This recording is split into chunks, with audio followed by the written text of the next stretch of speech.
साहब प्रणाम, मैं हूं हिमांशु द्विवेदी और स्वागत है आपका हमारी खास पेशकश चर्चा में। चर्चा के तहत आज हमारा विषय थोड़ा कॉम्प्लिकेटेड है, थोड़ा दुविधापूर्ण है। इसे दिल्ली की सियासत से भी जोड़कर देख सकते हैं और एक सामाजिक विषय के तौर पर भी देख सकते हैं। हमारा विषय यमुना मैली, सियासत जहरीली। यमुना मैली है, ये सामाजिक विषय है। सियासत जहरीली है, ये राजनीतिक विषय और दिल्ली की सियासत से जुड़ा हुआ विषय है।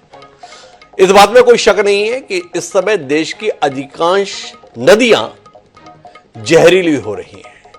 हम तमाम दावों के बावजूद भी अपनी नदियों के संदर्भ में स्तुति तो करते रहते हैं, पर उसे साफ रखने के संदर्भ में जो कुछ भी किया जाना चाहिए वो सरकार के स्तर पर और निजी स्तर पर, दोनों स्तर पर करने में चूक जाते हैं। यही कारण है कि जिन नदियों को हम मां स्वरूप मानते हुए पूजा करते हैं, स्तुति करते हैं, अर्चना करते हैं, उनको लेकर पर्यावरणविद अब बहुतेरी चिंताएं जताते हैं। गंगा हो या यमुना हो, दोनों के संदर्भ में भी कमोबेश यही स्थिति है। गंगा की सफाई को लेकर भी बहुतेरे दावे रहे, तो यमुना के संदर्भ में भी तमाम दावे समय समय पर होते रहे, पर सभी मानते हैं कि ये दोनों ही नदियों का पानी खतरनाक स्तर तक प्रदूषित हो रखा है। ताजा मामला यह है कि दिल्ली में इस समय विधानसभा चुनाव चल रहा है। दिल्ली के विधानसभा चुनाव के केंद्र में निश्चित रूप से अरविंद केजरीवाल हैं और अरविंद केजरीवाल ने कल एक बयान दिया और उस बयान के माध्यम से यह दावा किया कि हरियाणा के रहने वाले यमुना नदी के पानी को जहरीला कर दिया है। उन्होंने अपने बयान के माध्यम से यह बताने की चेष्टा की कि जानबूझकर दिल्ली में नरसंहार करने के उद्देश्य से इस प्रकार का कदम हरियाणा की सरकार ने उठाया। उनका कहना था कि ऐसा तो युद्ध के दौरान देश भी करने से बचते हैं, जो काम हमारे संदर्भ में हुआ, और इसके पीछे मंशा ये रही कि दिल्ली के लोग जहरीला पानी पिए। दिल्ली का जहरीला पानी कई लोगों की मौत के लिए जिम्मेदार होगा और उसके माध्यम से आप आदमी पार्टी की जो सरकार है उसको कटघरे में खड़ा किया जा सकेगा। तय बात थी कि इसको लेकर हरियाणा की सरकार को विरोध करना था। हरियाणा की सरकार ने विरोध जताया, भाजपा को विरोध करना था, भाजपा ने भी विरोध जताया। हरियाणा के मुख्यमंत्री नायब सैनी ने इसको लेकर बहुत आक्रामकता दिखाई और साथ ही ये भी कहा कि अगर अरविंद केजरीवाल ने माफी नहीं मांगी तो वह उनके खिलाफ मानहानि का मामला दायर करेंगे। वहीं भारतीय जनता पार्टी ने इसकी निंदा की, जगह जगह पर प्रदर्शन किए और अभी शाम होते होते खबर ये आई कि दो मंत्री निर्मला सीतारमण और भूपेंद्र यादव के साथ भारतीय जनता पार्टी का एक प्रतिनिधिमंडल इलेक्शन कमीशन ऑफ इंडिया के पास पहुंचा और जहां पर अरविंद केजरीवाल के खिलाफ कार्रवाई की मांग की। इधर दिल्ली की मुख्यमंत्री आतिशी ने अरविंद केजरीवाल के बयान के साथ अपना सुर मिलाया, एक पत्र लिखा इलेक्शन कमीशन ऑफ इंडिया को और मामले की जांच की बात की। दिल्ली जल बोर्ड की सीईओ शिल्पा शिंदे भी इस मामले में कूद गई। उन्होंने उपराज्यपाल को चिट्ठी लिख दी कि ये सारे आरोप बेबुनियाद है, दिल्ली का पानी ऐसा कतई जहरीला नहीं है और अरविंद केजरीवाल के ऐसे बयान से अंतर्राज्यीय संबंधों पर विपरीत प्रभाव पड़ता है। तो कुल मिलाकर आज हम इसी पर बात करेंगे। जानना चाहेंगे कि वाकई यमुना को लेकर चिंता के चलते ये बातचीत केंद्र में आ रही है या दिल्ली के विधानसभा चुनाव में यमुना के माध्यम से अपने आप को तारने की कोशिश में सारे राजनीतिक दल जुटे हुए हैं। कांग्रेस का जिक्र ना करें तो बात अधूरी रह जाएगी। कांग्रेस इसमें यह चाहती है कि अरविंद केजरीवाल को गिरफ्तार कर लिया जाए, क्योंकि अरविंद केजरीवाल ने जैसा आरोप लगाया है उसके खिलाफ इतनी कार्रवाई तो बनती है और अगर कार्रवाई नहीं हो रही है तो इसका मतलब है कि कांग्रेस का मानना है कि भाजपा और आप मिले हुए हैं। तो इस पृष्ठभूमि में हम अपनी चर्चा को आगे बढ़ाते हैं। चार खास मेहमान हमारे साथ इस चर्चा का हिस्सा बनने के लिए मौजूद, उनसे परिचय कराएं। उससे पहले लेकिन समय है आज के विचार सूत्र का। हमारा विचार सूत्र यमुना की महिमा को समर्पित है। हमारा विचार सूत्र यह कहता है कि नमामि यमुनाम देवीम सुरासुरनम स्कृतम पाप हारिणीम पुण्याम लोकानाम त्राण कारिणम। अर्थात स्कंद पुराण में कहा गया कि यमुना में स्नान करने वाले व्यक्ति को भगवान विष्णु का आशीर्वाद मिलता है और सभी पाप समाप्त हो जाते हैं। अब जिस यमुना के संदर्भ में स्नान करने से पाप नाश हो जाते हैं, उस यमुना के साथ ही जो इतने पाप हो रहे हैं उनको लेकर कहां धोया जाए, ये सवाल जहन में आता है। इस सवाल को जहन में रखते हुए उसके साथ आगे बढ़ते हैं। हमारे साथ इस चर्चा का हिस्सा बनने के लिए चार खास मेहमान मौजूद हैं। हमारे साथ ज्ञानचंद गुप्ता जी हैं, हरियाणा की सियासत का बड़ा नाम है, पूर्व विधानसभा अध्यक्ष हैं, भारतीय जनता पार्टी का बड़ा चेहरा है। हमारे साथ नीतीश चौरसिया जी हैं, प्रवक्ता हैं आम आदमी पार्टी के। डॉक्टर अंशुमाली शर्मा जी हमारे साथ हैं, भूजल विशेषज्ञ हैं। हमारे साथ डॉक्टर अजय उपाध्याय जी भी जुड़ रहे हैं, जो वरिष्ठ प्रवक्ता हैं ऑल इंडिया कांग्रेस कमेटी के, और साथ ही इस मामले पर तटस्थ राय देने के लिए वरिष्ठ पत्रकार विपिन शर्मा जी भी हमारे साथ हैं। आप सभी का स्वागत है। चर्चा की शुरुआत नीतीश चौरसिया जी से करेंगे, लेकिन उससे पहले कुछ बयानों पर दृष्टि डालेंगे जो इस मसले को लेकर सुर्खियों में। चाहे हरियाणा से आ रहा है, चाहे यूपी से आ रहा है, चाहे कहीं से आ रहा है, यमुना को साफ करने की जिम्मेदारी मेरी है। चुनाव के वक्त मैंने दिल्ली के लोगों से 5 साल मांगे थे। मैंने कहा अगले चुनाव में मैं खुद डुबकी लगाऊंगा यमुना के अंदर, आप सब लोगों को साफ पानी में डुबकी लगवा दूंगा, नहीं तो वोट मत देना मेरे को। अगले चुनाव तक डेफिनेटली हम लोग इसको साफ कर देंगे। 2020 में मैंने कहा था, हमने कहा था यमुना साफ करेंगे। हमने कहा था दिल्ली की सड़कों को यूरोपियन स्टैंडर्ड का बनाएंगे, इतनी साफ सुथरी और शानदार सड़कें बनाएंगे कि कोई भी आए तो देखे भाई हाँ दिल्ली देश की राजधानी है, अच्छी लगती है, सुंदर लगती है। आज मैं सबके सामने कबूल कर रहा हूं कि ये 3 काम हम नहीं कर पाए पिछले 5 साल में। भारतीय जनता पार्टी की हरियाणा की सरकार ने दिल्ली में यमुना से आने वाले पानी में जहर मिला के भेज दिया है। ये तो हमारे भला हमारे दिल्ली जल बोर्ड के इंजीनियर्स का कि उन्होंने पकड़ लिया, उन्होंने दिल्ली के बॉर्डर पे ही वो पानी रोक दिया और उस पानी को दिल्ली के अंदर नहीं आने दिया। अगर वो पानी दिल्ली के अंदर आ जाता और पीने के पानी में मिल जाता, दिल्ली के अंदर ना जाने कितने लोगों की मौत हो जाती, एक मास जेनोसाइड हो जाता दिल्ली के अंदर। अगर ये पानी जो भारतीय जनता पार्टी की हरियाणा सरकार ने दिल्ली में भेजा है, इसके अंदर उन्होंने ऐसा जहर मिला के भेजा है जिसका दिल्ली में जो वाटर ट्रीटमेंट प्लांट्स हैं उसमें भी उसकी सफाई नहीं हो सकती। 2000 मैं अरविंद केजरीवाल से पूछना चाहता हूं कि यह किस दिन की बात है? इंजीनियरों ने किस तरह निष्कर्ष निकाला कि इसमें जहर है?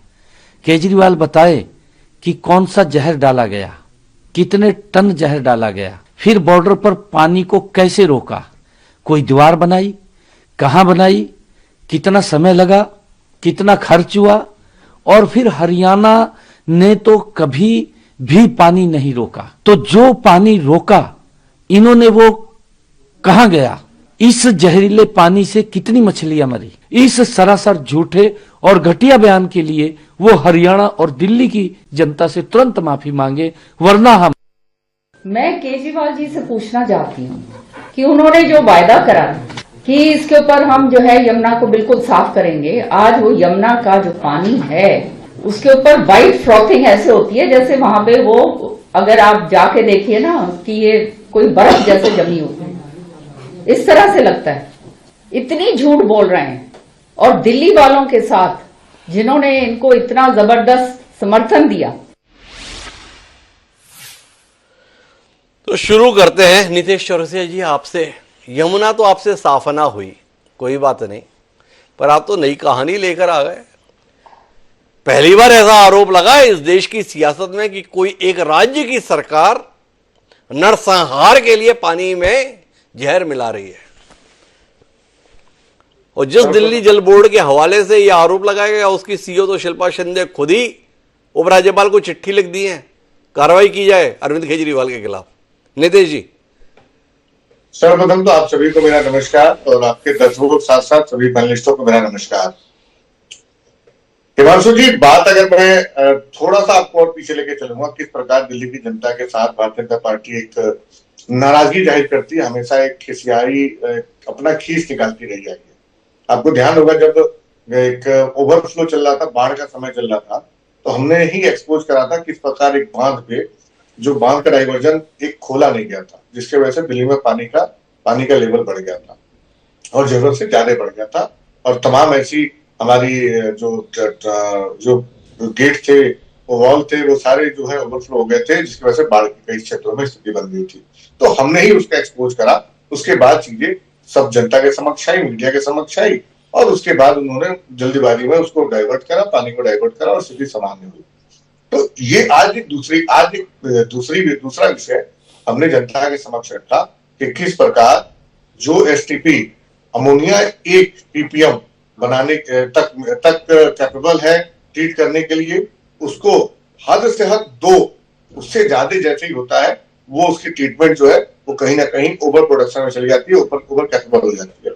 आज यमुना में 7 जो पॉइंट 7 पॉइंट तक पीपीएम का लेवल छोड़ा जा रहा है अमोनिया का, और उसके वजह से 700 गुना, मतलब ये छोटा मोटा आंकड़ा नहीं है। अब ऐसे में कोई भी एसटीपी जिसका फंक्शन ही 1 पॉइंट और 2 पॉइंट तक सीमित है, उसको अचानक 7 पॉइंट दे देंगे तो वो अपने कैपेसिटी और जो प्रोडक्शन उसकी जो क्षमता है वो कहीं ना कहीं उस पर फेल हो जाता है।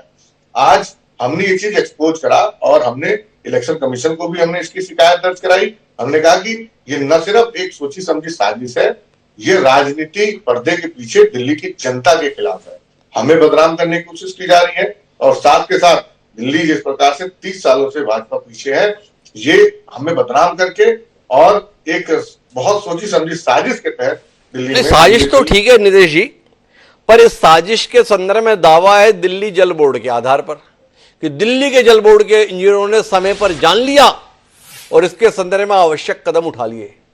पर दिल्ली जल बोर्ड की जो सीईओ है शिल्पा शिंदे, वो तो इस दावे को बिल्कुल खारिज कर रही है। ये बात ही बेबुनियाद, फालतू की बात। और सीधे तौर पर उन्होंने तो उपराज्यपाल को चिट्ठी भी लिख दी, कार्रवाई कीजिए। थोड़ा रोशनी दीजिए ना नीतीश जी। मेरे पास उनके पत्र हैं, उन्हीं के पत्र में मैं 2 लाइन पढ़ के बताता हूँ। Presently the ammonia is around 6.5 ppm in river Yamuna at Wazirabad point. मेरी लाइन नहीं, उन्हीं के लिखे हुए हैं और वो खुद लिख रही है, Delhi Jal board water treatment plant are design to treat ammonia up to 1 ppm, ammonia up to 2 to 2.5 is also being treated in W water treatment plant. ये मेरे लेटर नहीं, उसी लेटर का पार्ट में आपको पढ़ना जी, और उन्हीं के दिया हुआ संदर्भ। तो ये एक प्रेशर में दिया हुआ स्टेटमेंट है। इसकी जो पीछे से जो इसके पीछे से पूरी कहानी तैयार की गई हुई है वो कहीं ना कहीं राजनीति से प्रेरित है। और हम फिर कह रहे हैं ये अधिकारी आज इलेक्शन कमीशन को संदर्भ लेना चाहिए। ये राजनीतिक दबाव में इस तरीके की चीजें हो रही है। एक सवाल और है नितेश जी आपसे, भाई यमुना प्रदूषित है ये तो अरविंद केजरीवाल कई सालों से मान रहे हैं। यमुना को साफ कर देंगे ये दावा भी अरविंद केजरीवाल जी ने किया था। यमुना साफ नहीं कर सके ये भी अरविंद केजरीवाल जी ने मान ही लिया। तो जब प्रदूषित है तो प्रदूषण का स्तर तो कितना भी हो सकता है। आपने एक चुनी हुई सरकार पर यह आरोप लगाया है कि उसने जहर मिलाया है। नितिन जी आपको नहीं लगता है आरोप लगाने में इस बार आप सारी सीमाएं पार कर गए? देखिए जब मामला इतना सेंसिटिव हो तो हमें खुल के बोलने में कोई दिक्कत नहीं। देखिए आप भी समझते हैं कि इस देश में मैं देश में हर व्यक्ति की बात करूं, हर व्यक्ति, हर चाहे वो जीव हो, जंतु हो, व्यक्ति हो, हर व्यक्ति को पानी की कितनी जरूरत है और किस प्रकार से उसके लिए कितना गंभीर मसला है पानी का। तो ऐसे में ये एक मुद्दा इसलिए गंभीर बन जाता है कि अभी आप चुनाव के समय में अगर अचानक से एक बहुत बड़ी मात्रा का फेल, देखो थोड़ा बहुत वेरिएशन तो समझ में आता है कि हाँ चलिए ठीक है ये चीजें हो गई होंगी या ऐसा कुछ रहा होगा, क्योंकि पीछे हमारे पास पिछले 1 महीने के आंकड़े हैं। उस आंकड़ों में अगर हम देखें तो बहुत ज्यादा फेरबदल नहीं है, उसमें मिनिमम और मैक्सिमम का एक फेरबदल है जो कि एक रेशियो चलता रहा है। लेकिन पिछले 21 तारीख से लेके और 27 तारीख के बीच में इसका जो पॉइंट है वो इतना हाई लेवल पे है कि इस मुद्दे को उठाना अति आवश्यक है। नीतीश चौरसिया का कहना है कि एक सामान्य मामला नहीं है, चुनाव चल रहे हैं और चुनाव के दौरान यमुना प्रदूषित पहले भी रही, पर अचानक प्रदूषण का स्तर जिस स्तर पर बढ़ा है और अमोनिया की मात्रा जिस तरीके से बढ़ी है उसको नजरअंदाज नहीं किया जा सकता और उसका प्रभाव बहुत खतरनाक हो सकता है।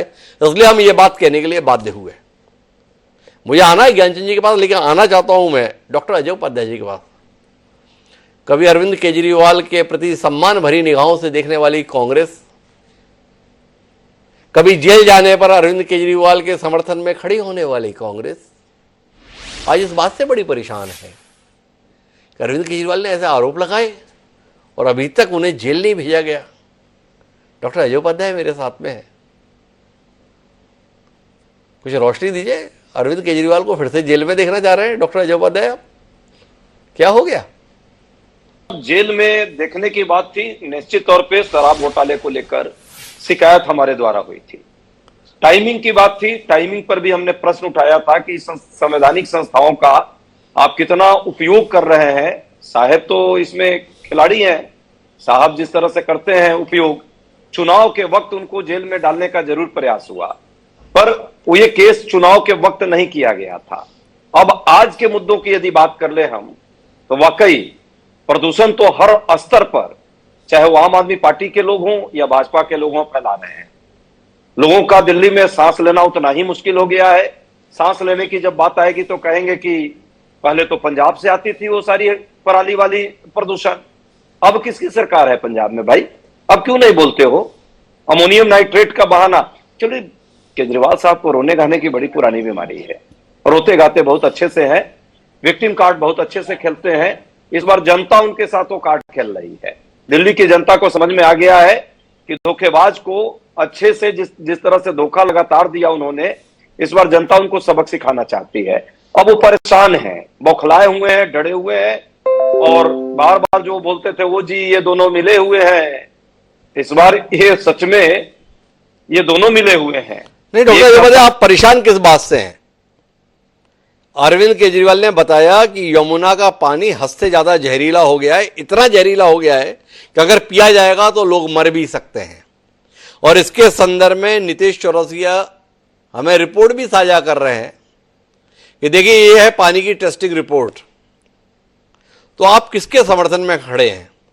जो पानी को जहरीला बता रहा है उसके साथ खड़े हैं, या जिस पर पानी को जहरीला करने का आरोप है उसके साथ खड़े हैं? डॉक्टर अजय उपाध्याय, ना तो जो जहरीला बता रहा है और ना जो पानी को जहरीला कर रहा है, बल्कि पूरे जमुना को जिसने मारने का काम किया उसमें दोनों सरकारें हैं और दोनों का इसमें जिम्मेवारी बनता है। पर दिक्कत यह है, अरविंद केजरीवाल जी को अचानक ब्रह्म ज्ञान हो गया कि अब जमुना प्रदूषित हो गई है, उसमें नहाने में या जान जा सकती है लोगों की।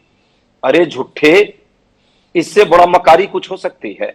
मकारों की एक लंबी फहरिस्त बनाई जाए तो शीर्ष पर होंगे अरविंद केजरीवाल, जो कहते हैं, क्या कहा था उन्होंने?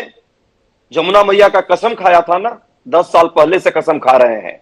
और बेटे के सर पे हाथ रख के कसम खाने वाले, जिनको अपने बेटे से प्रेम नहीं है, उनको इस प्रदेश की जनता और आम मानवता से क्या प्रेम होगा? लेकिन हाँ, ये भी बात है, एक मां गंगे का भी कसम खाता रहा लगातार।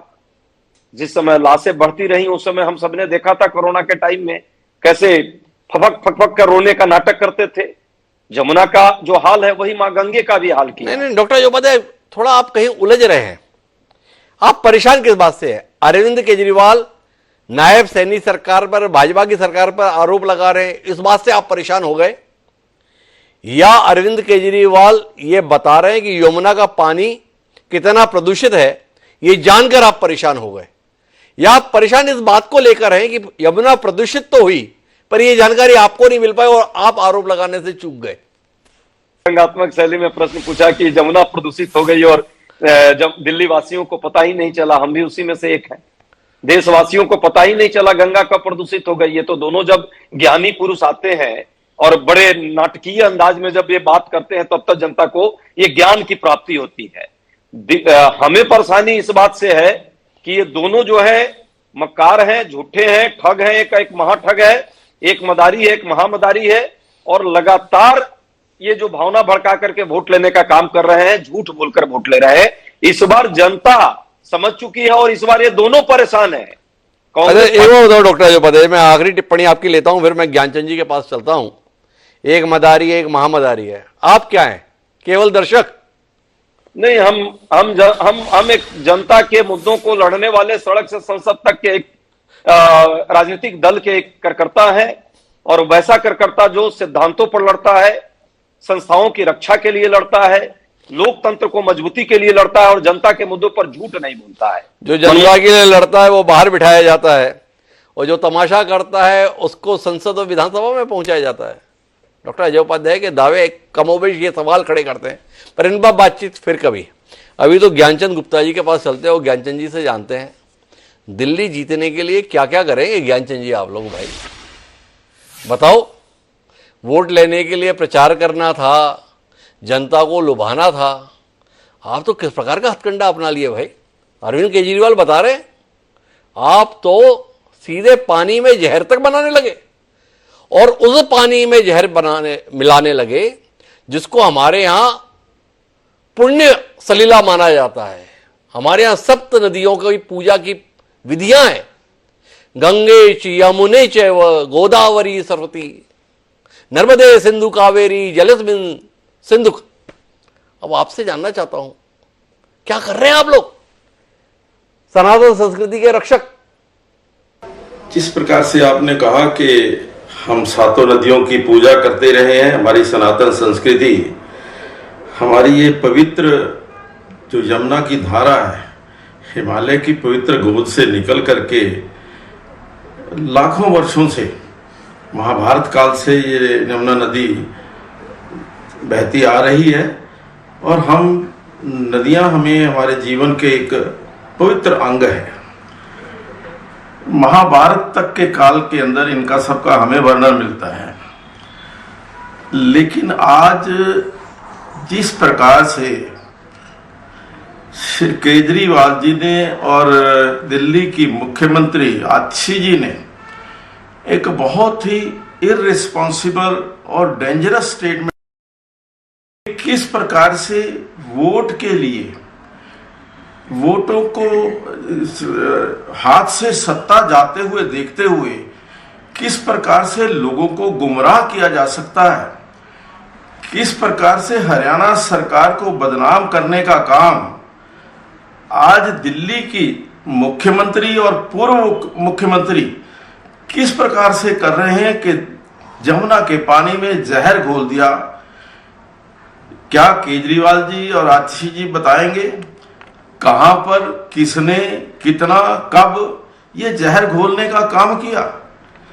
इस प्रकार से लोगों के बीच में आतंक पैदा करना, अराजकता पैदा करना, मैं समझता हूं कि ये बड़ा क्रिमिनल ऑफेंस है। केवल वोट की राजनीति के लिए जिस प्रकार से ये मुद्दा खड़ा किया गया है, केजरीवाल जी शायद पिछले 11 साल का जो उनका कार्यकाल या जो उन्होंने बार बार वायदे किए, अपने बच्चों की कसम खा करके वायदे किए कि मैं ये यमुना को, प्रदूषण को ठीक करूंगा, सुंदर करूंगा, प्रदूषण मुक्त करूंगा, यमुना को, दिल्ली को प्रदूषण मुक्त करूंगा। आज उन सब मुद्दों से जनता का ध्यान भटकाने के लिए इस प्रकार के मुद्दे खड़े किए जा रहे हैं। ये पहली बार नहीं हुआ, इससे पहले भी केजरीवाल जी कहते रहे हैं कि ये जो दिल्ली के अंदर प्रदूषण आ रहा है, इसके पीछे बड़ा कारण, पहले पंजाब को भी गिनते थे, अब पंजाब का नाम नहीं लेते, केवल हरियाणा का नाम लेते हैं। और आज जिस प्रकार से ये पानी के जल में जहर डालने की बात उन्होंने की है, मैं समझता हूं कि इससे बड़ा झूठ जो है वो कोई और हो नहीं सकता। पर ज्ञान जी, एक बात जानना चाहता हूं, आप लोग इतना लिजा किस्म की प्रतिक्रिया क्यों दे रहे हैं? वो मुख्यमंत्री है नायब सैनी जी, उन्होंने बोला कि माफी मांगो नहीं तो अम्मा नानी का केस करेंगे। केजरीवाल ने बोल दिया कर दो, फांसी में थोड़ी लटका दोगे। पर मेरा सवाल आपसे यह है, एक निर्वाचित सरकार के संदर्भ में एक शख्स ये खुलकर आरोप लगा रहा है कि आपने नरसंहार की कोशिश की है, आपने नदी में जहर मिलाया है, एक सरकार को कटघरे में खड़ा किया है। इसके संदर्भ में आपराधिक मुकदमा दर्ज कराने के स्थान पर मानहानि जैसा धमकी देने का काम आपकी पार्टी क्यों कर रही है? क्या डर है आपको अगर हमने आपराधिक मुकदमा दर्ज किया और अरविंद केजरीवाल इस समय गिरफ्तार हो गए तो लेने के देने पड़ जाएंगे? अरविंद केजरीवाल चाहते हैं कि जेल भेज दो, आप डर रहे हैं, अब जेल गए तो फिर जाके हो सकता है शपथ लेने के लिए भी आ जाए। क्या कहते हैं ज्ञानचंद जी, आपकी स्थिति साहब छजुंदर वाली हो गई है? नहीं, हिमांशु जी, जिस प्रकार से जो घटिया स्तर के राजनीति, घटिया स्तर के जो आरोप अपने केजरीवाल जी समय समय पर लगाते रहे हैं, आज उनका चेहरा बेनकाब हो चुका है। आज वो जो दिल्ली की जनता को मुंह दिखाने के काबिल नहीं है। जिस व्यक्ति ने 5 साल पहले, जो पिछली बार सत्ता में आए थे, कहा था कि अगले 5 साल के अंदर मैं यमुना को प्रदूषण मुक्त करूंगा, हिमांशु जी आज वो कहां खड़े हैं? आज वो हम पर आरोप लगा रहे हैं कि प्रदूषण हम पैदा कर रहे हैं, हम पानी के अंदर जहर मिला रहे हैं। इस प्रकार के आरोप लगा करके वो दिल्ली की जनता को गुमराह नहीं कर सकते। ज्ञानचंद जी, मेरे सवाल पर रहिए ना। मैंने जानना चाहा कि इतना संजीदा किस्म का आरोप, इतना संगीन आरोप, इतना गंभीर आरोप खुलकर आपके खिलाफ लगा दिया गया, आपकी सरकार के खिलाफ लगा दिया गया, आप इसमें कार्रवाई करने में कांप क्यों रहे हैं? केवल धमका रहे हैं। वो मानहानि का मुकदमा कर दूंगा जी, वो चुनाव आयोग पे पहुंच गया, जरा कार्रवाई करो ना आप। क्यों? बहुत ही वरिष्ठ हमारे नेताओं का जो शिष्टमंडल है, हमारे जो इलेक्शन कमीशन है, उनको जाकर के शिकायत की है और उनके ऊपर कार्रवाई करने का हमने मांग की है। और उनकी जो जैसे पहले रहा है कि आगे वो चुनाव के अंदर किसी भी प्रकार का प्रचार ना कर पाए, इस प्रकार की पाबंदी उन पर लगाई जानी चाहिए कि कहीं और कुछ ऐसे बयान दे सकते हैं ताकि आम लोगों के अंदर जो एक भय का वातावरण, आम लोगों के अंदर एक जो आपसी सद्भावना है, आपसी भाईचारा है, ये उसको खत्म करने का प्रयास जो किया गया है, मैं समझता हूं अनफॉरगिवेबल है। ऐसे अक्षम्य अपराध है ज्ञानचंद जी, पर वो अभी गिरफ्तारी नहीं चाहते। वो चाहते ये हैं कि अरविंद केजरीवाल को प्रचार से रोक दिया जाए। इस बार मैं विपिन जी से पूछूंगा, लेकिन अभी मुझे इस प्रदूषण पर, दूषित पानी पर बात करनी है और मेरे साथ में भूजल विशेषज्ञ डॉक्टर अंशुमाल शर्मा जी हैं। शर्मा जी, पहले तो माफी चाहूंगा, आप तकनीकी व्यक्ति हैं, कहां सियासी विषय में उलझा दिया मैंने आपको और इतना आपको इंतजार करना पड़ा, पर विषय गंभीर है, थोड़ा आप रोशनी देंगे। वो नीतीश जी एक कागज लेकर बैठे हैं, वो बता रहे हैं 3.5 होना चाहिए, 6.5 है, कागज में ही लिखा है और इसमें तो बिल्कुल मरना है। और अरविंद केजरीवाल जी ने तो बता ही दिया है, यमुना की पानी में जहर मिलाया जा रहा है सामूहिक नरसंहार की तैयारी के लिए। तो थोड़ा आप बताएं, पानी जहरीला कैसे हो सकता है और जो अमोनिया का स्तर है ये कितना खतरनाक है, थोड़ा आपसे जानकारी मिले। जी धन्यवाद द्विवेदी जी। आपका कहना बिल्कुल सही है। ये जानना अभी आवश्यक है कि पानी प्रदूषित कैसे हो सकता है। यमुना में जो पानी है वो पूरा हरियाणा का ही नहीं है। यमुना में प्रदूषण किस कारण से होता है? जो ये सीवेज है ना जी, जब सीवेज का पानी नदी के पानी से मिलता है तो प्रदूषण मैक्सिमम उससे होता है, और दूसरा प्रदूषण इंडस्ट्रियल वेस्ट से होता है, और तीसरा यदि होता है तो एग्रीकल्चर में जहां पर हम रासायनिक खाद इस्तेमाल करते हैं उनसे होता है। ये प्रदूषण के कारक हैं जिनके कारण प्रदूषण होता है। अब सवाल यह है कि दिल्ली में, पूरा हरियाणा का नहीं, 38 जो नाले आपके बड़े मिल रहे हैं और जो छोटे नाले मिल रहे हैं, क्या उसके सीवेज का जो पानी आप रोज उसमें मिला रहे हैं यमुना में, उसको आप ट्रीट करने के बाद मिलाते हैं? क्या वो नॉर्मल लिमिट के अंदर का पानी है जो यमुना में मिलाते हैं? तो आपने यमुना को एक कचरे की नदी बना दिया है, और उसमें जब तक आप उसमें गंदा पानी मिलना रोकेंगे नहीं, तब तक वो शुद्ध नहीं हो सकती है। गंदा पानी मिल रहा है, लगातार मिल रहा है, बिना शुद्ध हुए मिल रहा है ना। और दूसरी एक बड़ी हास्यास्पद बात मुझे लगी जो माननीय केजरीवाल जी ने कही, पानी को बॉर्डर पर रोक लिया। द्विवेदी जी, आप ये समझ सकते हैं, पानी और आग किसी के रोके नहीं रुकती है ना। अभी आप देख रहे हैं अमेरिका जैसे देश में पानी और आग नहीं रोक पाते हैं, कितने पूरा हॉलीवुड तबाह हो गया आग के कारण। इसी तरह से पानी और आग का वेग रोकना संभव नहीं है। मुझे नहीं समझ में आता कि ये दिल्ली की सरकार के पास ऐसी कौन सी टेक्नोलॉजी है कि जो उन्होंने हरियाणा का पानी बॉर्डर पे रोक दिया और उसके बाद उसका क्या किया, कैसे डिस्पोजल किया, उस जहरीले पानी को कहां डिस्पोजल किया। ये जो चुनाव के माहौल में माखौल बना रहे हैं साइंटिफिक फैक्ट्स का, ये बहुत ही दुर्भाग्यपूर्ण है ना। और जो दो जो पड़ोसी हैं, उन पड़ोसियों के बीच में वैमनस्यता को बढ़ावा दे रहे हैं, है ना। इसमें तो शांति भंग की आशंका का मामला दर्ज होना चाहिए। अच्छा डॉक्टर अंशुमाल जी, लेकिन जो हमें अभी नीतीश जी समझाने की कोशिश कर रहे थे कि अमोनिया का स्तर कितना रह सकता है, कितना रहता था और अचानक 21 तारीख से बढ़ गया है, इस पर थोड़ी रोशनी दीजिए ना। देखिए, ये जो अमोनिया का स्तर या जो भी बीओडी है उसका, वो सारा पॉल्यूशन पे डिपेंड करता है और वो सोर्स ऑफ पॉल्यूशन जो है उस पे डिपेंड करता है। तो ये इसका कोई दूसरा तरीका नहीं है, इसको हम शुद्ध करके ही जब डालेंगे, वो हमें टेक्नोलॉजी को अपग्रेड करना पड़ेगा। जी, जो हमारे सीवेज ट्रीटमेंट प्लांट्स हैं उनकी टेक्नोलॉजीज को अपग्रेड करने पे हमें काम करना पड़ेगा। इसमें एक दूसरे को पे दोषारोपण करके हम उसको स्वच्छ नहीं कर सकते। नहीं, डॉक्टर अंशुमाली शर्मा जी, मेरा सवाल थोड़ा सा एक बार फिर से समझने की कोशिश कीजिए। हमें नीतीश चौरसिया जो आम आदमी पार्टी के प्रवक्ता हैं, वो अरविंद केजरीवाल के बयान के समर्थन में कुछ दलील दे रहे थे। उन्होंने दलील ये दी है कि अमोनिया जो पाया जाता था यमुना के प्रदूषित पानी में, वो 3.5 तक पाया जाता था। और दिल्ली जल बोर्ड की सीईओ शिल्पा शिंदे जो पत्र लिख रही है उपराज्यपाल को, उसमें खुद मान रही है कि अमोनिया का स्तर 6.5 है। तो आपसे जानना यह है कि 21 तारीख के बाद ऐसा क्या हुआ जिससे अमोनिया का स्तर इतना बढ़ा हुआ है, एक। और दूसरा जानना आपसे यह था कि ये किस कदर खतरनाक है। इतना खतरनाक, पियोगे और वैसे ही मरोगे।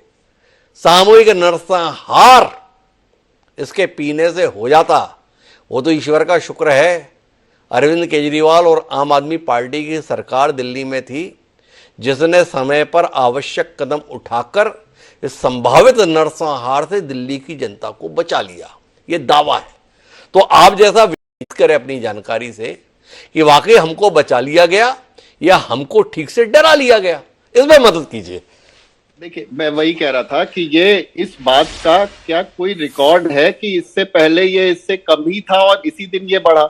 जी, क्योंकि ये सोर्स पे डिपेंड करता है, किस सोर्स से पॉल्यूशन आ रहा है उस पे डिपेंड करता है। और इसकी रेगुलर मॉनिटरिंग पॉल्यूशन की होती है, pollution control board regular monitoring करते हैं।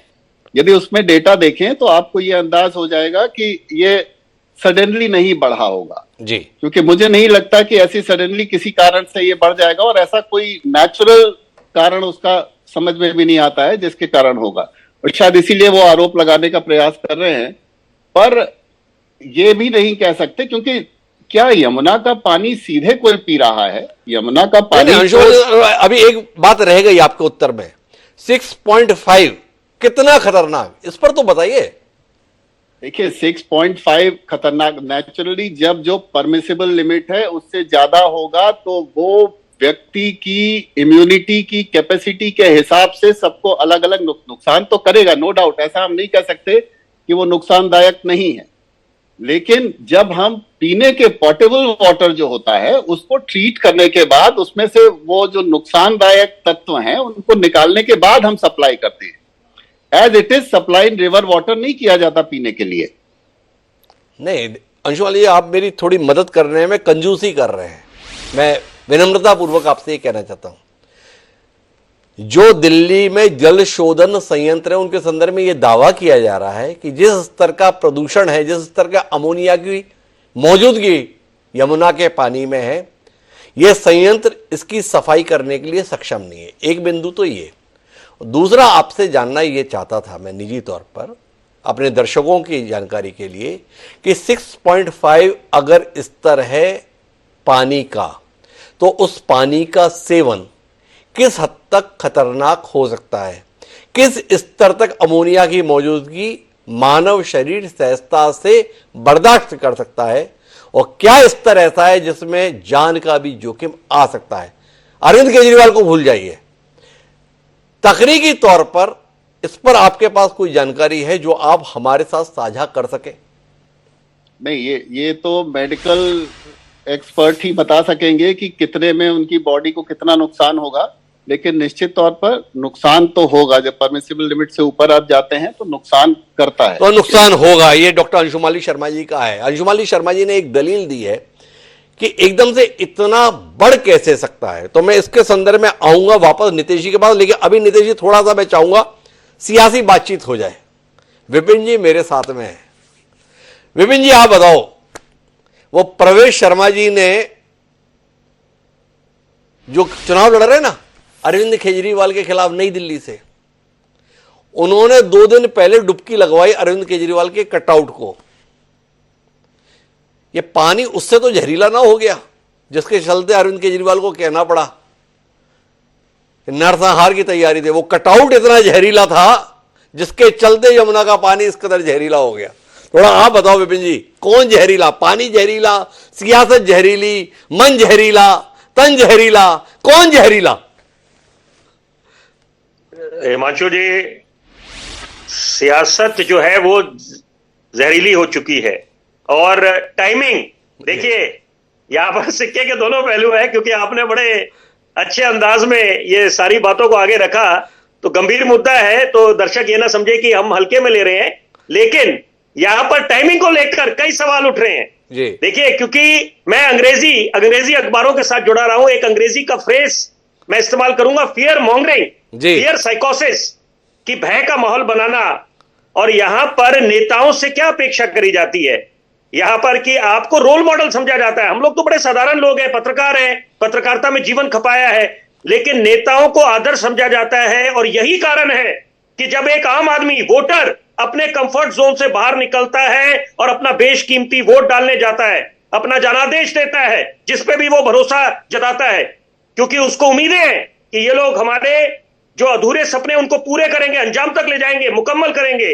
लेकिन आज वो निश्चित बात है, दिल्ली वासी, पत्रकार से पहले मैं दिल्ली वासी हूं, हताश महसूस कर रहा हूं। और यहां पर की राजनीति का स्तर कहां जा रहा है? देखिए, जहां तक आशंकाएं जताई जा रही थी कि केजरीवाल जी की सुरक्षा में चूक हुई, उनकी जान मान को नुकसान हो सकता है, निश्चित बात है यहां पर सब लोग उनके साथ खड़े हैं, इत्तेफाक रखते हैं यहां पर चाहे एक आम आदमी हो, चाहे रसूखदार आदमी हो, किसी की भी जान को लेकर अगर कोई आशंका जताई जा रही है, उसको उस बात को एड्रेस करना चाहिए। लेकिन यहां पर यह जो मुद्दा है बड़ा गंभीर है। हम लोग बात क्या कर रहे हैं आज? हम लोग बात कर रहे हैं वाटर टेररिज्म, मतलब कि अपने आप समझे कि हम जनता तक क्या संदेश दे रहे हैं।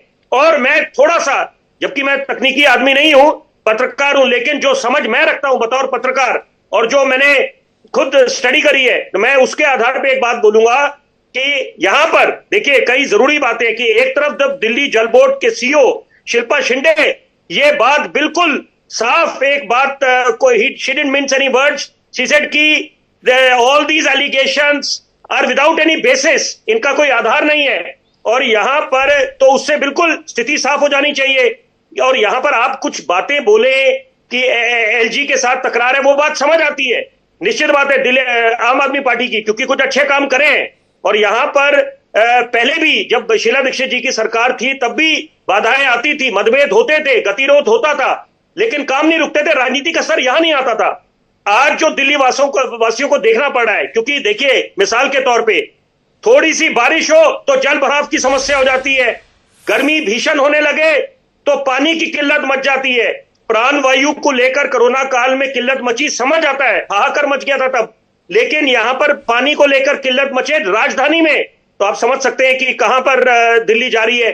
और यहां पर दिल्ली को पूर्ण राज्य का ओहदा नहीं मिला हुआ, यह भी बात सबको समझनी चाहिए। इसका मतलब है कि कुछ मुद्दों पर आपस में तालमेल बिठाना पड़ेगा, दायित्व सबका है, केंद्र सरकार की भी जिम्मेदारी बनती है, राज्य सरकार की जिम्मेदारी बनती है। बात की बात विपिन जी, अभी आपके बिंदु पर आते हैं। आपने कहा कि देखो दिल्ली जल बोर्ड की सीईओ ने तो पत्र लिख दिया कि ऐसा कुछ भी नहीं है, पर आपने नीतीश चौरसिया जी की दलील को नहीं सुना। नीतीश जी ने कहा, उन्होंने तो अपने पत्र में माना कि हां अमोनिया का स्तर इतना है। पिछले कुछ समय से अगर आप देखें तो देखिए दिल्ली सरकार की स्थिति बड़ी हास्यास्पद सी है। दिल्ली सरकार के सचिव अपने ही मुख्यमंत्री या मंत्री के खिलाफ जांच के लिए लिख देते हैं। बाकी राज्य में आप ऐसा देखते हैं क्या? ऐसा इसलिए नहीं देखते हैं कि भले ही ये निर्वाचित सरकार हो, पर इन अधिकारियों पर लगाम चुनी हुई सरकार की नहीं है। इन अधिकारियों पर लगाम केंद्र सरकार के प्रतिनिधि के तौर पर बैठे सम्माननीय उपराज्यपाल के पास है। तो नीतीश जी या आम आदमी पार्टी का कहना है कि किसके लेटर को इतनी गंभीरता से ले रहे हो? उसको जो उन्हीं के इशारे पर काम करता है। मेरा सवाल आपसे एक है कि क्या केजरीवाल एक और माफीनामा तैयार करके बैठे हैं? चुनाव के दौरान उन्होंने आरोप लगा दिया हरियाणा की सरकार ने पानी में जहर मिलाया है यमुना के। चुनाव बाद एक माफीनामा अदालत में जाने वाला है, जैसे में अरविंद केजरीवाल क्षमा याचना करेंगे, जैसे कभी जेटली के खिलाफ किए हुए थे। तो क्या माने, केजरीवाल का बयान और माफीनामा, आपका अनुभव क्या बोलता है? दोनों साथ साथ तैयार हो लिया या अभी माफीनामा की ड्राफ्टिंग के लिए इंतजार होगा?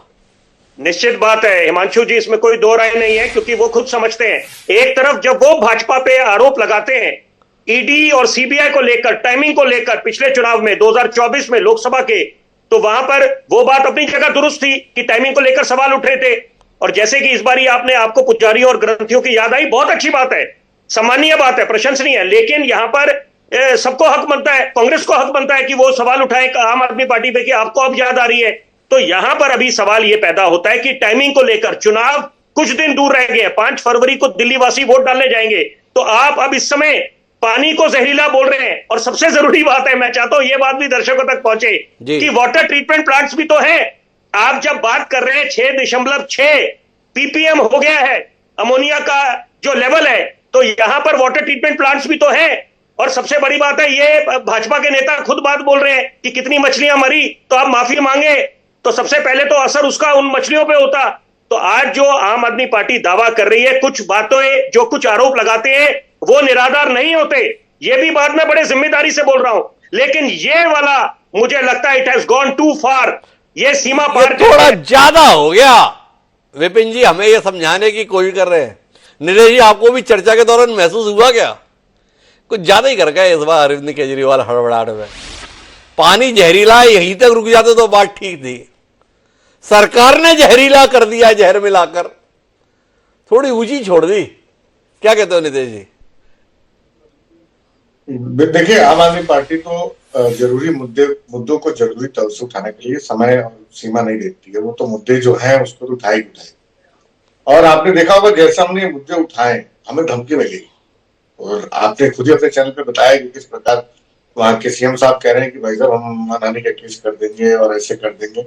अरे आप सही मायने में अगर आप इतने गंभीर हैं, अगर आपको लगता है, जैसे एक कहावत है ना कि चोर की दाढ़ी में तिनका, हमने जैसे ही इस चीज को एक्सपोज करा, पूरी भाजपा, हम आपको जेल में डाल देंगे, हम आपको खिलाफ मानहानि कर देंगे, हम ऐसे कर देंगे, हम वैसे कर देंगे, फांसी चढ़ा दो, सच थोड़े बदल जाएगा। ना नितेश जी, देखो गलत बात ना करो। एक आदमी ने भी अभी तक अरविंद केजरीवाल को जेल भेजने की धमकी नहीं दी है।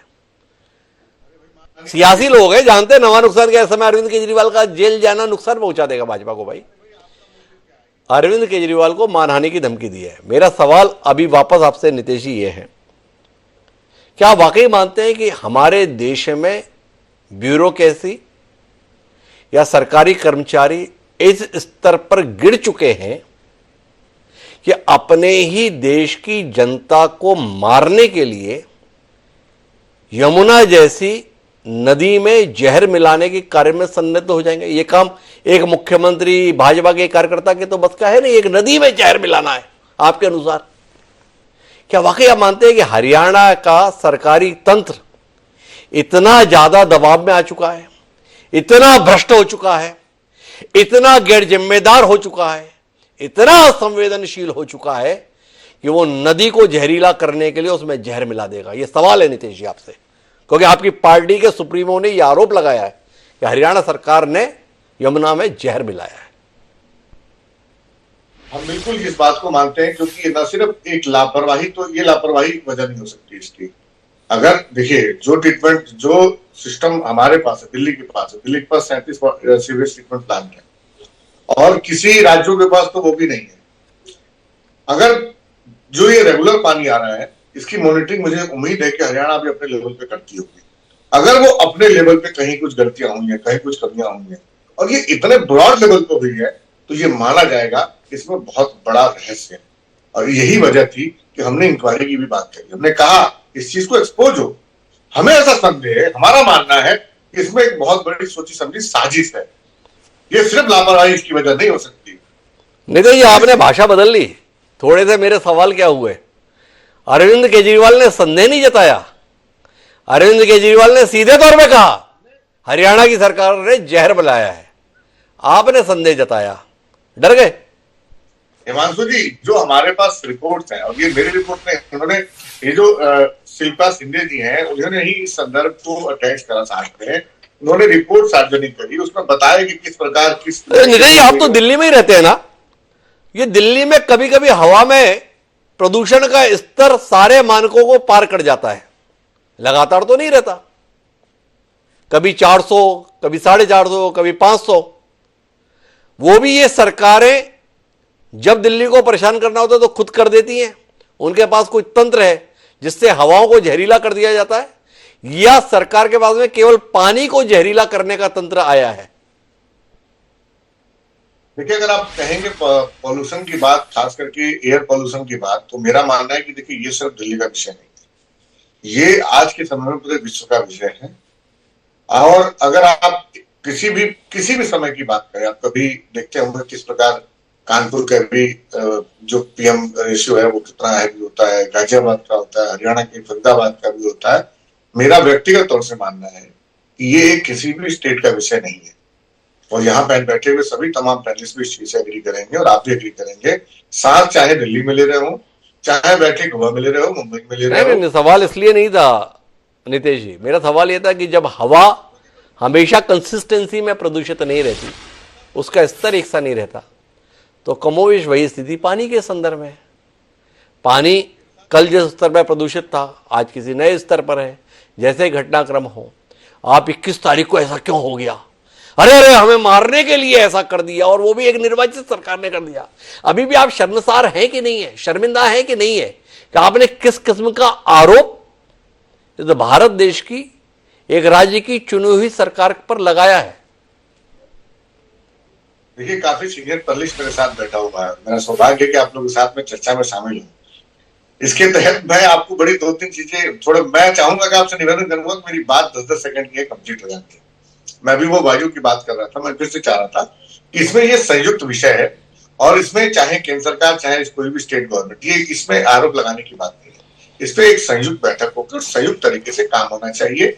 आम आदमी पार्टी अपने स्तर पे हर समय, चाहे वो डीजल को कन्वर्ट करके इलेक्ट्रिक व्हीकल में लाने का हो तो उस पर भी काम कर रही है, और पूरी इलेक्ट्रिक बसेज को, डीजल और सीएनजी बसेज को इलेक्ट्रीफाइड करने की बात हो, चार्जिंग पॉइंट लगाने की बात हो, हरित क्रांति लाने की। समय 1100 जब पेड़ कटे तो हमने सबसे पहले सवाल उठाया। तो हम समय समय पे ये सब मुद्दे उठाते रहते हैं, लेकिन फिर मैं कहता हूँ इसमें हमें अन्य भी राज्यों का सहयोग चाहिए, केंद्र का भी सहयोग चाहिए। ये वायु एकमात्र दिल्ली का मुद्दा नहीं है। फिर मैं आ रहा था आपके दूसरे विषय पे। देखिए, जहर मिला है, इस बात की स्पष्टि तो तभी तय हो पाएगी जब इसकी इंक्वायरी होगी। हमने स्पष्ट तौर से कहा कि जो हमारे पास रिपोर्ट आई अधिकारियों के माध्यम से, जो रिपोर्ट की, ये sewerage sewerage pollution Yamuna river का है, ये रेगुलर बेसिस पर मॉनिटर होता है। इस मॉनिटरिंग के तहत जो हमारे पास रिपोर्ट आई, हमने तत्काल प्रभाव को इसको जनता के समक्ष रखा, और हमने ये मांग करी कि ये इस समय में इस तरीके की चीजें कहीं ना कहीं बहुत बड़ी सोची समझी साजिश का एक हिस्सा है, और हम इलेक्शन कमीशन से निवेदन करते हैं कि इसके तत्काल प्रभाव में जांच हो। इसलिए ये मुद्दा इसलिए इंपॉर्टेंट हो जाता है। अरे चुनी हुई सरकार है, अधिकारी किसके कंट्रोल में है, अरे जान जाएगी तो किसी की भी जाएगी, चाहे वो किसी भी स्टेट का हो। मैं इस विषय की चर्चा यहां तक बात ही क्यों जाए, बात तो इसलिए जा रही है क्योंकि आपके नेताजी, आपके सुप्रीमो ने इसी किस्म का आरोप लगाया है और संदेह नहीं जताया है। वो बयान दोबारा सुनवाया जा सकता है जिसमें अरविंद केजरीवाल सीधे तौर पर ये आरोप लगा रहे हैं कि हरियाणा की सरकार ने जहर मिलाया है। हस्तक्षेप करना चाहते हैं अंशुमाली जी, उनका हस्तक्षेप सुनते हैं और ज्ञानचंद जी से आखिरी दौर की बातचीत भी करते हैं। जय अंशुमाली जी। जी द्विवेदी जी, आपने कहा था कि किस परसेंटेज में फेटल हो सकता है जी, तो मैं ये बताना चाहता हूं कि ये 6.5 ppm कोई इतना खतरनाक नहीं है, क्योंकि उसमें थोड़ा आंख में या इस सब में थोड़ा एलर्जिक हो सकता है। 2500 से 4500 ppm, 2500 2500 से 4500 ppm का एक्सपोजर यदि आधे घंटे तक हो तब वो फेटल हो सकता है। तो मुझे ऐसा लगता है कि आउट ऑफ प्रोपोर्शन ब्लो करने का प्रयास यहाँ पर किया गया है। तो ये अंशुमाली जी बता रहे हैं कि जो आंकड़ा है वो आंकड़ा इतना भी खतरनाक नहीं है जिसमें जान जाने की संभावना जता दी जाए। लेकिन साथ ही साथ कुछ विपिन जी भी कहना चाह रहे हैं। जी विपिन जी। मैं संक्षेप में कहूंगा। हिमांशु जी धन्यवाद। देखिए, अब क्योंकि अभी वायु प्रदूषण पे बात हो रही थी, AQI, और बड़े जिम्मेदारी से मैं ये बात बोलूंगा कि अगर मैं व्यक्तिगत तौर पे बोलूं, कुछ समय पहले खांसी करते हुए मुझे खून आ रहा था, तो वहां पर मैं, अगर ये बात बिल्कुल बेबुनियाद होगी, अगर मैं केवल एक सरकार को इसका जिम्मेदार ठहराऊं, मैं बोलूं कि राज्य सरकार की जिम्मेदारी है, क्योंकि यहां पर संयुक्त, क्योंकि यहां पर दिल्ली को पूर्ण राज्य का ओहदा मिला नहीं है। कुछ मुद्दों पर मिसाल के तौर पे जैसे आप अवैध घुसपैठ की बात करते हैं, लेकिन यहां पर क्योंकि ये जो इल्जाम लगाना या आरोप लगाना, या आप एक बिल्कुल यहां पर क्योंकि चुनाव नजदीक है और यहां पर डू और डाई है सबके लिए, तो यहां पर अगर राजनीति के स्तर को ले जाए बोले कि ये पानी जहरीला हो गया है, वो मुझे लगता है कि सीमा पार हो गई है। जैसे मैं थोड़ा अंतर करता हूं आपको। हमारे कानून में कुछ धाराएं हैं, हत्या होती है, हत्या के संदर्भ में दो अलग अलग किस्म के सजा के प्रावधान है। एक इरादतन हत्या, एक होता है गैर इरादतन हत्या। अभी आप बात को समझने की कोशिश करो। अरविंद केजरीवाल के आरोप यह है कि हरियाणा में भारतीय जनता पार्टी के नेतृत्व वाली सरकार ने दिल्ली वासियों की इरादतन हत्या की दृष्टि से जहर मिलाया। यह इस किस्म का आक्षेप नहीं है कि वहां की सरकार अपनी जिम्मेदारी ठीक तरीके से नहीं निभा रही, वहां पर फैक्ट्रियां जो है गंदा पानी जो है लगातार नदी में डाल रही हैं और उससे पानी जहरीला हो गया है। कमोबेश उन्होंने ये बताया कि कहीं से जहर लाया गया, उस जहर को नदी में बहा दिया गया और वो पानी यमुना का दिल्ली में दाखिल हो जाए और उसके पीने से लोग मर जाएं, और उसमें आम आदमी पार्टी को कटघरे पे खड़ा कर दिया है। तो जरा मामला बड़ा गंभीर किस्म का है।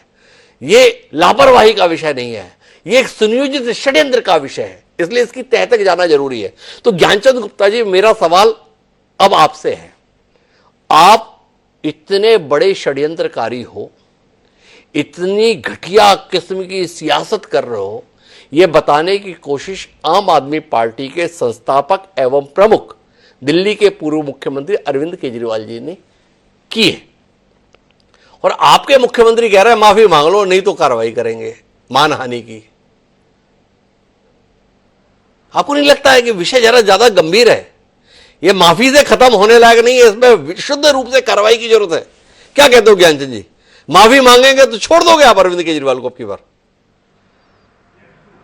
देखिए हिमांशु जी, जिस प्रकार से आगामी चुनाव परिणामों की भनक लग रही है, उससे हताश और निराश होकर के केजरीवाल जी, उनकी मुख्यमंत्री आतिशी जी इस प्रकार के गंभीर आरोप, निराधार आरोप, बेबुनियाद आरोप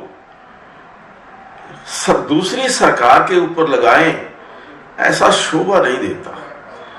लेकिन क्या करें, केजरीवाल जी का रिकॉर्ड जो रहा है पिछला, वो हमेशा झूठ का सहारा लेकर के राजनीति करते थे। और मैं तो ये कहूंगा कि दुनिया में सबसे बड़ा कोई झूठा व्यक्ति इस जमीन पर है तो वो केजरीवाल जी।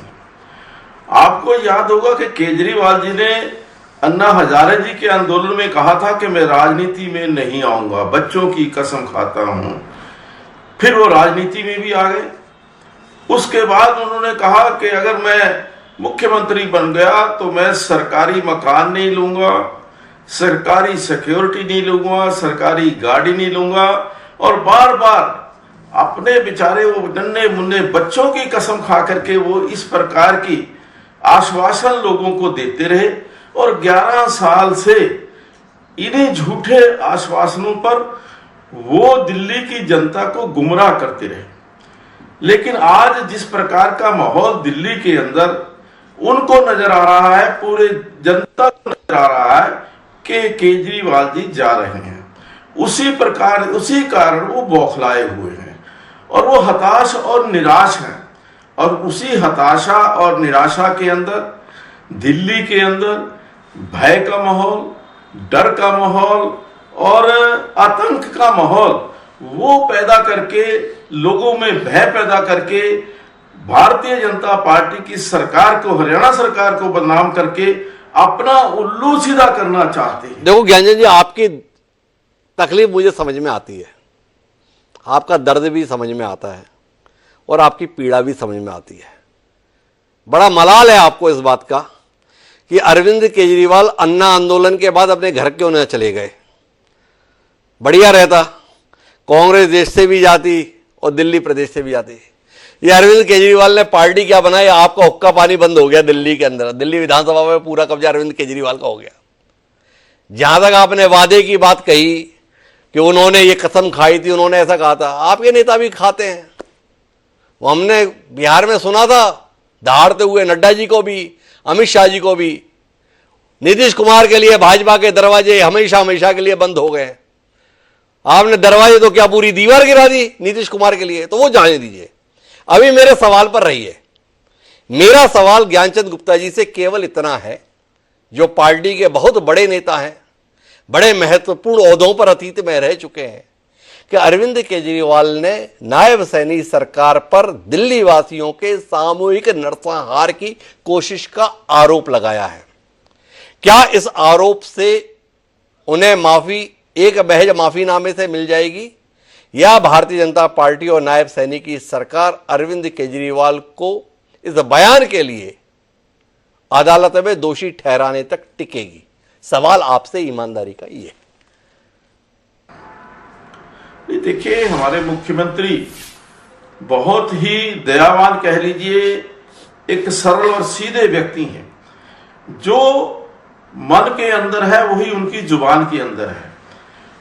केजरीवाल जी को हम आप कहेंगे कि कैद में डाल दें, उनके ऊपर ये कर दें, उन्होंने एक सीधे कहा कि वो दिल्ली की जनता से माफी मांगे कि उन्होंने दिल्ली की जनता को गुमराह करने का प्रयास किया था, और मैं उसके लिए दिल्ली की जनता से माफी मांगता हूं।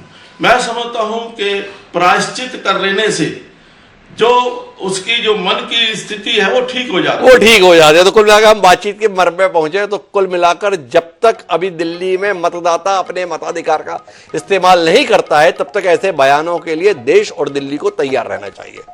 बयानों के प्रति जिम्मेदार होने की कतई आवश्यकता नहीं है। सियासी सुविधा के अनुसार नेता अपने बयान देंगे, आप उन बयानों पर कान दीजिए, पर भरोसा करना है या नहीं करना है उसके संदर्भ में अपने विवेक का इस्तेमाल कीजिए। चुनाव खत्म होने के साथ ही इन बयानों को लेकर धमकाने और माफी मांगने के सिलसिले शुरू होंगे। अरविंद केजरीवाल को चिंतित होने की जरूरत नहीं। ज्ञानचंद जी ने बता दिया है, नायब सैनी बहुत उदार मन के व्यक्ति हैं। तो नीतीश जी, ये जानकारी आपके लिए है। कुल मिलाकर सियासत दिल्ली में खासी जहरीली है, इस बात का ध्यान दीजिए। आप सभी मेहमानों का बहुत बहुत धन्यवाद हमारे साथ इस चर्चा का हिस्सा बनने के लिए। समय है अब आज के शेर का। तो हमारा आज का शेर इस किस्म का बयान और इस किस्म की सियासत को लानत भेजते हुए कुछ यूं है कि तेरी हर बात है सराखों पर, तेरी हर बात है सराखों पर, मेरी हर बात ही रद्द है, हद है। जीम जाजिल ने जो ये बात कही है, ये आम जनता की बात है। किसी सियासी दल और किसी सियासी व्यक्ति को अभी जनता के बात सुनने की फुर्सत नहीं है। उसकी इच्छा है तो केवल इतनी कि वो जो कह रहा है उस पर आंख मूंद करके जनता भरोसा कर दे। पर जनता की जिम्मेदारी है ना आंख मूंदे ना कान बंद करे, और साथ साथ अपने विवेक का इस्तेमाल करे। इस अपेक्षा के साथ अब मुझे दिया, कल फिर मिलेंगे नए विषय के साथ।